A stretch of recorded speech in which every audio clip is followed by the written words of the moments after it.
Менің атым Қожа. 1957 жылы жазылған қазақ балалар әдебиетінің озық туындыларының бірі саналатын повесть. Авторы Бердібек Соқпақбаев. Ол орыс, украин, француз, литва, латыш, өзбек тілдеріне аударылған. Повесте кішкентай Қожаның мектеп жасындағы бастан кешкен әртүрлі қызықты оқиғалары жайлы баяндалады. Ол қанша бұзықтық жасаса да, жақсы адам болуға талпынады.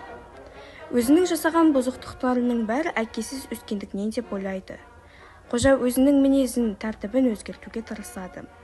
Әңгімеде Қожаның балалық махаббаты да үлкен рөл ойнайды.